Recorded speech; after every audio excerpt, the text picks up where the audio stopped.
Herd, is that a name that we might have heard before? Might you have a grandmother? And might she be a part of the traveling trunk show? Going from school to school? Might she have been one of our teachers? Might she be here tonight in the audience? So we can celebrate Betty? Are you here? Come on, Betty. Thank you. Betty, no, please. If you can represent the docents and come up here who all gave their time over those 2 days, you'd make a great representative, and we can see how much more these new herds know than the older herds. They know a lot, a whole lot more than we know. My name is Logan Hurd, and I am in Mrs. Dice's 4th grade class in Sanfordville Elementary School. Last week, we were lucky enough to go on a field trip and spend a day with the Warwick Historical Society. Barrett's Tavern is probably the most legendary building in Warwick because of who visited the tavern in 1783.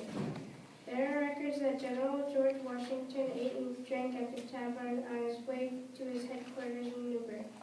In 1786, Martha Washington slept there, and that is why there is a bedroom named after her.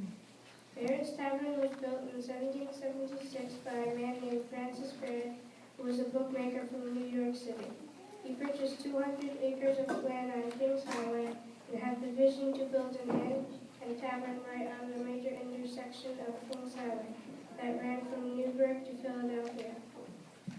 Many very important people stopped here to eat, drink, sleep, learn the news, purchase supplies, and the military also trains upstairs in the attic. The building was very impressive because it was built from stone which was taken from his property. My favorite room in the house is the tavern. Here the fire in the fireplace was kept burning day and night for cooking. Boiling water and heating that kept the house cold in the cold months. There was always a danger of the house catching on fire, so they kept leather buckets full of sand to smother out the flames. Hot apple cider, applejack, and apple brandy were popular drinks among the men. Besides eating and drinking, men and women could also rent a pipe for the evening. This clay pipe imported from the Dutch. It started out 36 to 40 inches long. The men would smoke it for the night and then snip off the end when they were done. And the next man would rent it the next night.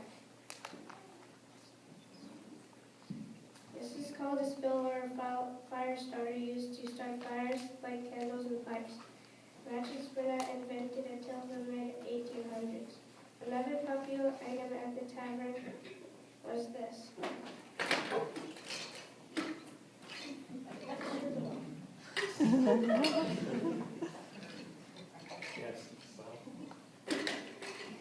This is a loaf of sugar that was imported from the West Indies. This is how sugar loaf Latin got its name. This tool was to pimp off a lump of sugar.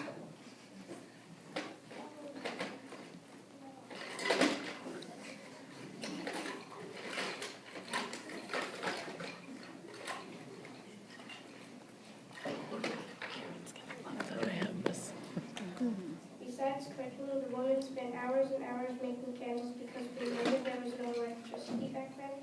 They used this candle dipper to make more than one candle at a time. They first had a string on the hook and dipped it into a bucket of wax, let it harden, and then dip it again, 50 to 60 times to make one candle. Eventually, they got smart and came up with an idea to use a candle holder. This candle holder can make 12 candles at a time by pouring the wax and letting it harden. Another item I found fascinating is the washboard. They would wash their clothes by rubbing them back and forth on the washboard. First, they would have to go out to the well to get the water. Then they would have to boil the water over the fire and scrub the clothes clean. The cheapest way to stay out at the end was to rent a spot on the floor in the attic.